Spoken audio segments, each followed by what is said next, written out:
News 1226 First Alert Radar Network. With up to 10 times the resolution of other local radars and technology that can pinpoint right down to your street. The First Alert Radar Network. First just got faster. Thanks for watching News 12 on your side.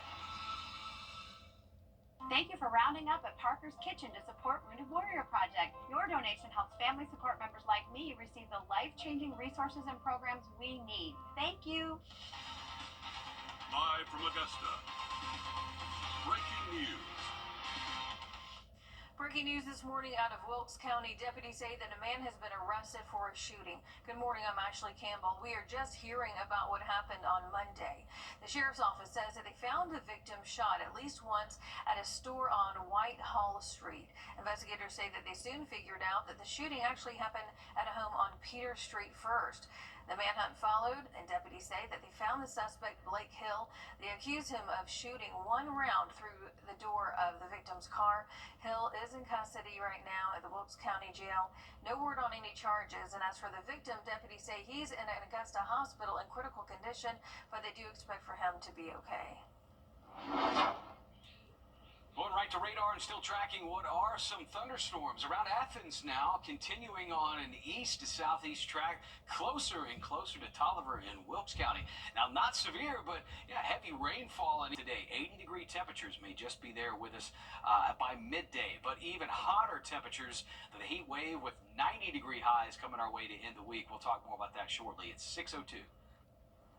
Allegations coming to light about an Aiken County teacher accused of physically and verbally abusing kids from Redcliffe Elementary School. These concerns came up during the public school district's board meeting last night. The claims stem from a police report filed back in October. A parent said that a student was dragged across the playground and put in a room to calm down. The report also claimed that a teacher shoved the child to the ground several times. Some parents say they want the board to do something. When brought to the admin's attention, it was stated that they had no clue he was there. This put every single child there at Redcliffe at risk of abuse and neglect, possibly triggering those that he previously hurt. Other parents say that they've had nothing but a good experience with the school, but we found out that there's been more allegations of abuse and 2 more police reports. In them, the teachers' names are redacted, so we're not sure who is accused. The District 2 representative says that the investigation is ongoing. Well, if you've seen downtown recently, you've noticed a significant lack of green. The trees came down over the past few weeks as a part of the beautification efforts by the city on Broad Street. Well, now Augusta commissioners are considering hiring an arborist to help decide on tree removals in the county. The thing I was noticing, it just doesn't look very appealing, or not much incentive, or just it doesn't look appealing. Right? It looks a little trashy in a sense. Even with the sidewalks still, some of them are looking at just the concrete's lifted in areas because of the root movement. Now, there's already arborists who work for the engineering department, but they're not on a city contract. Commissioners pushed any further discussion back to next week's meeting. Also at commission, city leaders are approving a company to perform an audit of the Housing and Community Development Department. It comes after city officials were ordered to repay more than $6 million in unspent grant money to the federal government. That grant money was supposed to help people facing eviction pay their rent. The department's current director, Hawthorne Welcher, was suspended soon after this was discovered. This audit will take a close look at that. In fact, it'll check to see where all HCD grant funds went during 2023 and 2024. City leaders say that the audit will cost at most $63,000 and take about 5 to 6 months to complete. This week, thousands of names are on a petition to improve Diamond Lakes. Augusta commissioners got to review it yesterday. We found it took about 35 days to get the names from a South Augusta neighborhood, but their message is clear. Neighbors say they are tired of feeling overlooked, and most of them see the park, but most of us see a park. But with them, we spoke with Frank Howard, goodness, he sees a priority worth fighting for. When they park beside the street, there are no lights up there. There's no sidewalks. A lot of people come out here to this park. They enjoy coming out here, but yet still, there are a lot of complaints about what's going on out here.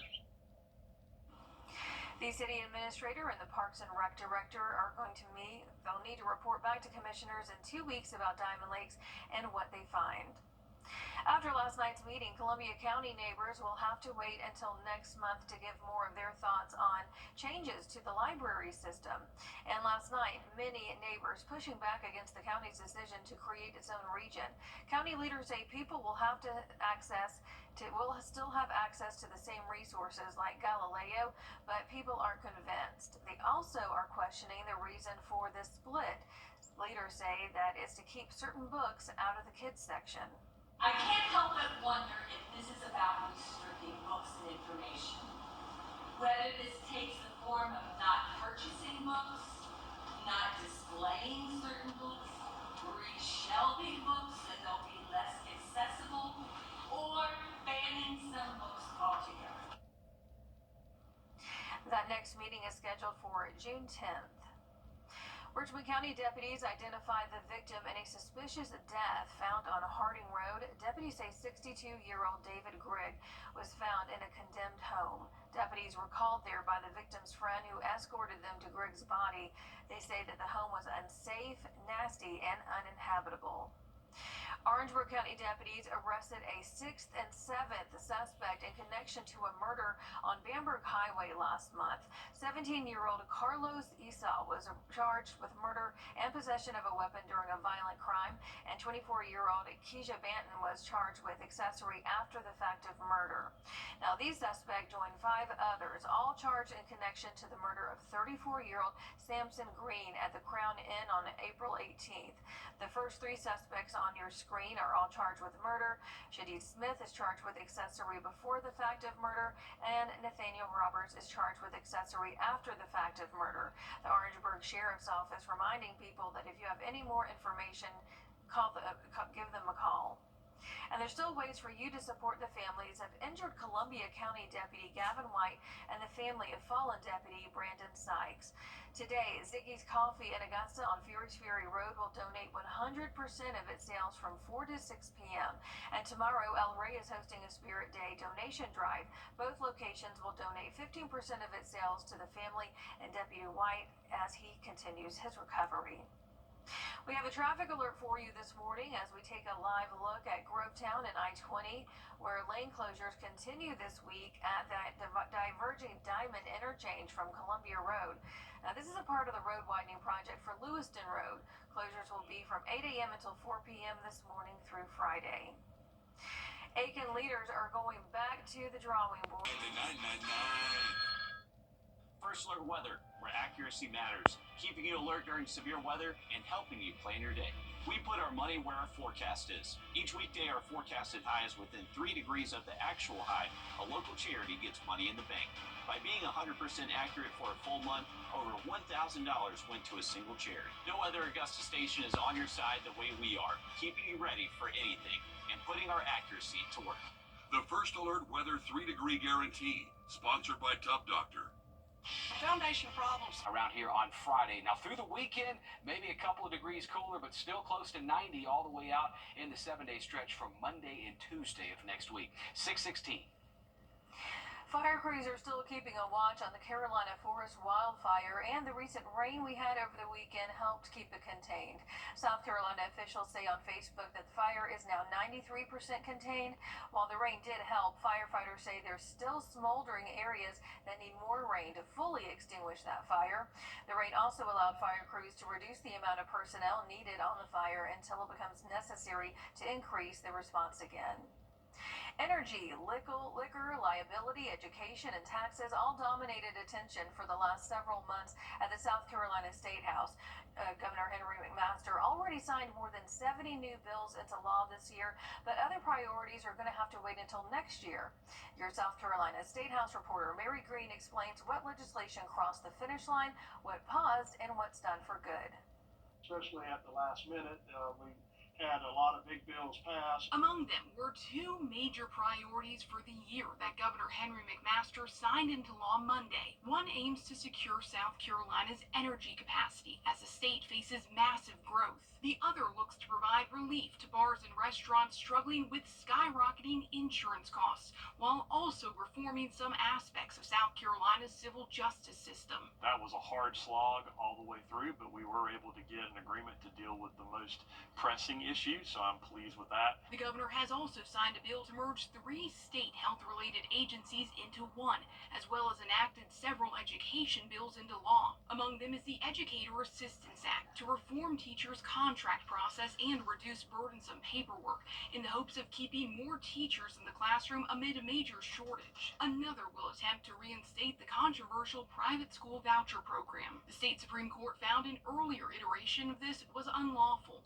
and this new program is expected to face another legal challenge. I don't know yet who this benefits. I don't know why we did it. Meanwhile, the General Assembly's approval of a hands-free driving bill means drivers will soon have to put their phones down when they're behind the wheel on South Carolina roads. But that won't go into effect or be enforced for several more months. In the big picture, we did not do any momentous legislation this year that's going to be remembered long after this year. Some issues won't get done this year or ever. The House of Representatives passed a bill that could eventually eliminate personal income taxes in South Carolina, but senators won't pick that up until next year. And House leadership says the lower chamber won't touch the Senate's resolution to remove elected State Treasurer Curtis Loftus from office following a lengthy Senate investigation and hearing. We need to let the voters decide whether they want to keep him in office. Lawmakers will return here in the coming weeks to finalize the next state budget so it can go into effect in early July. Any other legislation that didn't make it to the governor's desk this year can be picked up next January when the General Assembly begins the second of this 2-year session. Reporting from the State House, I'm Mary Green. Hospitals in South Carolina have a big impact on the state. A new study finds more than 200,000 people are employed at hospitals, bringing in more than $36 billion to the state. But that's not just salaries. That makes up about $13 billion. But researchers say that the bigger impact comes from an indirect effect. You also have to think about all the vendors across the hospital supply chain, all the organizations that hospitals do business with, from IT to landscaping, to those restaurants and catering businesses that pop up right there around the hospital to feed this army of employees that are at the hospital. So there is an indirect effect. As populations continue to grow in the state, researchers predict that the healthcare industry to increase by more than 17% in the next decade. That's more than any other industry. It's 6:19. We'll be right back. It's the Memorial Day sale at Weinberger's Furniture and Mattress Showcase. Furnish more, save more. Save up to $2,000 on furniture and mattresses you love. From cozy living rooms to dreamy bedrooms, dining sets, and our expansive patio collection, there's savings in every department this Memorial Day. The more you buy, the more you save.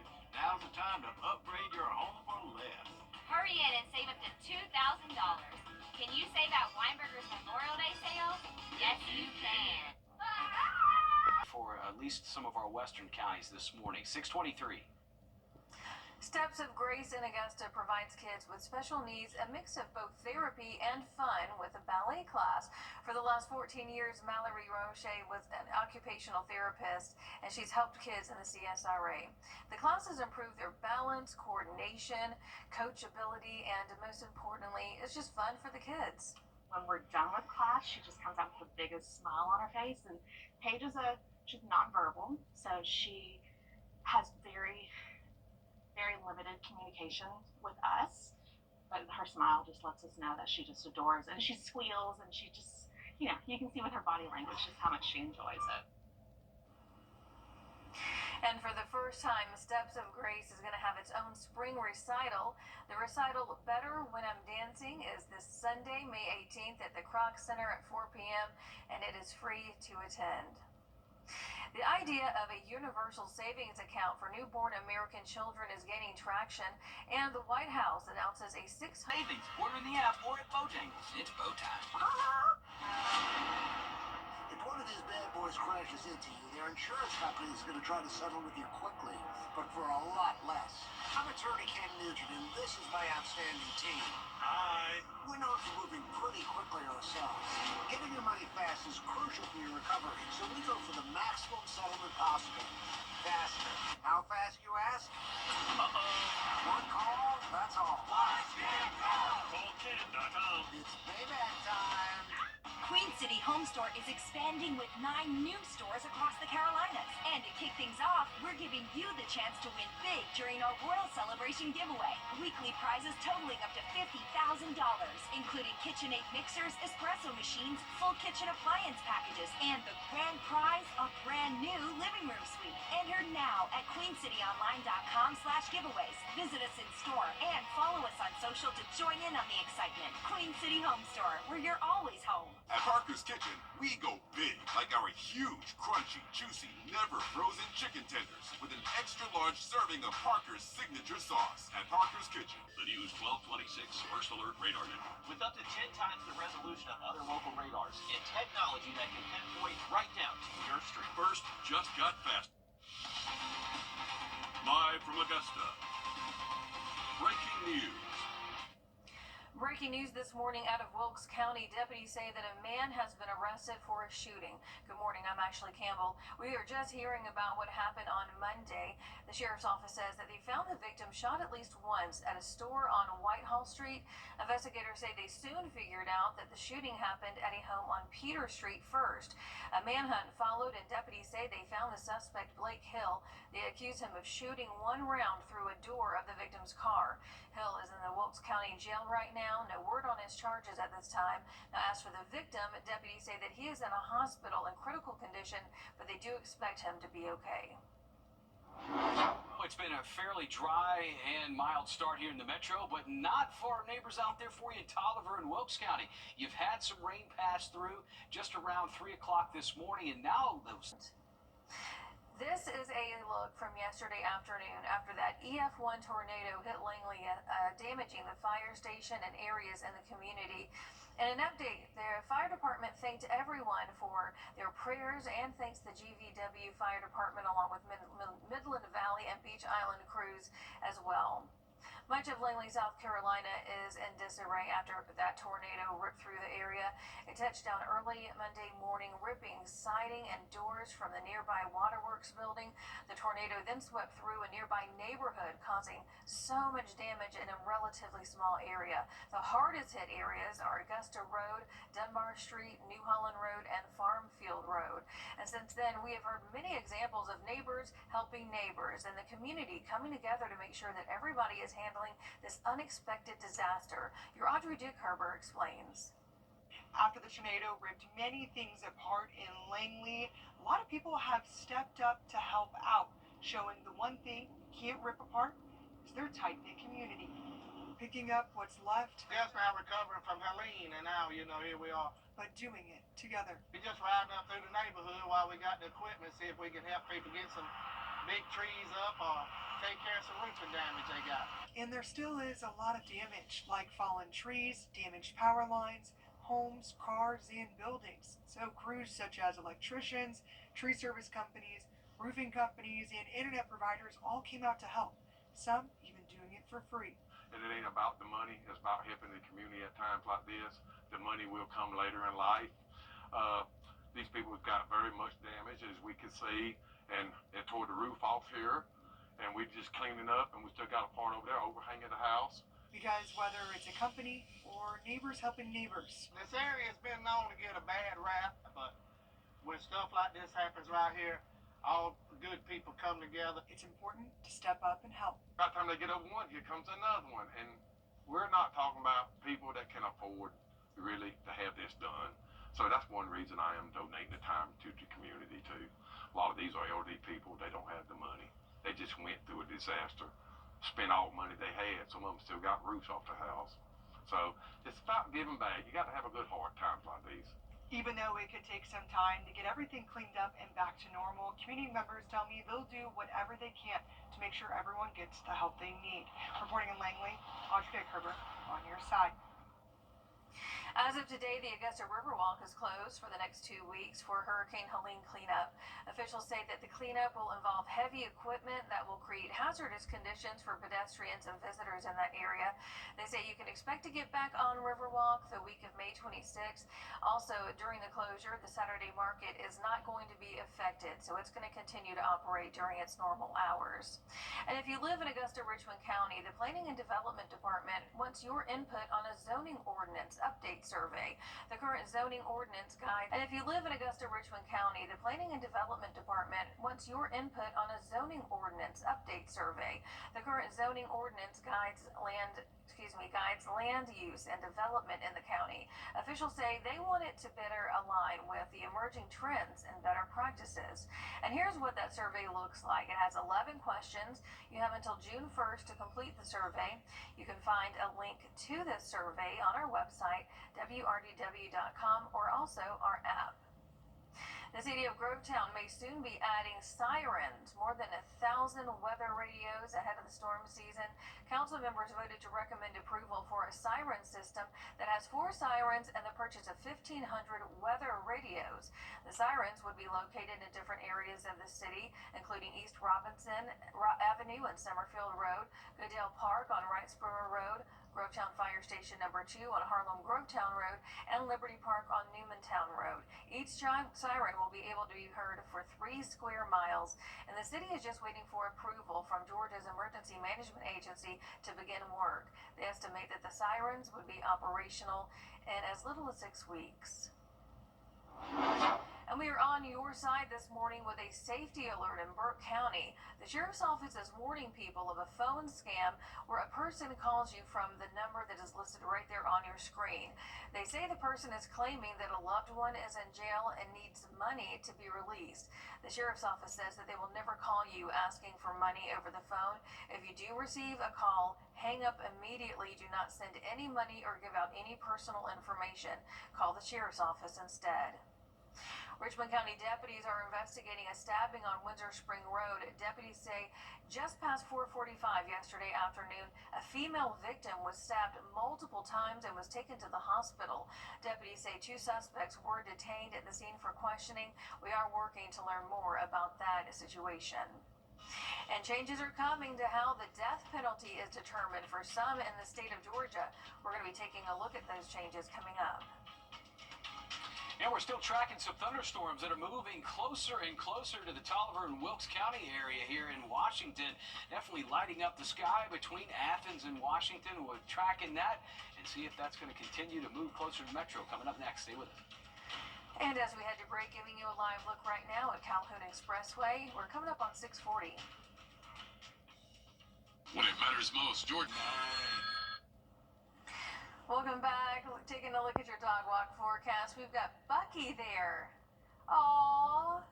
Look at that. Tim. Bucky will fit in the palm of your hand. I know. Tiny little thing. So cute. Well, may get a little bit wet here in some western counties. Looking at isolated storms that have really just kind of formed over the last couple of hours around Atlanta. And now that impact is going to out for Tolliver and Wilkes County. And it's been raining quite a bit over the last couple of hours. Storms around Athens, Atlanta, starting to get a little bit closer here from Greensboro into Wilkes and Tolliver County there. Washington, Georgia, about to get soaked with some downpours there along 78 in the Washington, Georgia area. Will it hold together enough? We'll track it. It's possible within the next hour or so that we see some rain kind of get a little bit closer to the metro. But just a beautiful sunrise continues here as we move on with middle 60s. Been a dry one there, partly cloudy to mostly clear skies right now with a breeze around 5 out of the west. As we look towards the lake, we're at 67, about the warmest reading we find. A few more of those lower and mid 60s top to bottom. Really haven't seen much other than a change of maybe a degree or 2 in some spots. But we do have, even this afternoon, a chance for a few hit and miss thunderstorms. This morning, most of our area should stay on the dry side. We're just looking at those storms that are coming into some western counties. But 80-degree weather and what's going to be even hotter, 90-degree highs coming our way toward the end of the week. We're at 6:53. The home of Dr. Martin Luther King Jr. and his wife could be getting some upgrades. Right now, there are 3 options to rehabilitate the historic home. Those include maintaining the home as is, update the features to resemble when King lived there, or update it to meet ADA accessibility standards. It's a range of things that we're looking to hear, like how will this impact you in terms of transportation? Do you not want additional cars there? Officials say traffic is a major concern as the street may not be able to handle large amounts of visitors. A 17-year-old student in Aiken County has a very bright future ahead of him, scoring a perfect 36 on the ACT. Jonathan Dixon from Midland Valley High School is in the top 0.2% of students in the country with that score.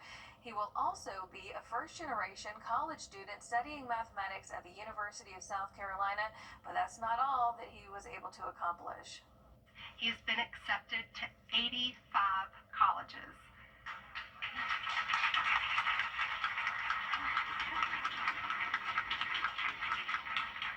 And has been offered more than $4.6 million in scholarships and financial aid.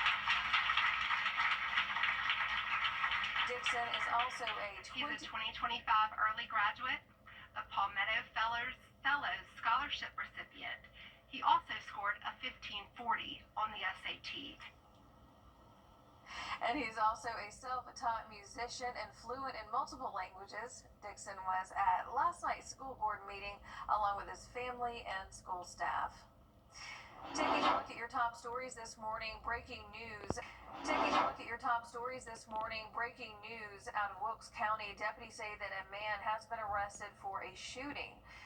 When we are just hearing about what happened on Monday. The sheriff's office says that they found the victim shot at least once at a store on Whitehall Street.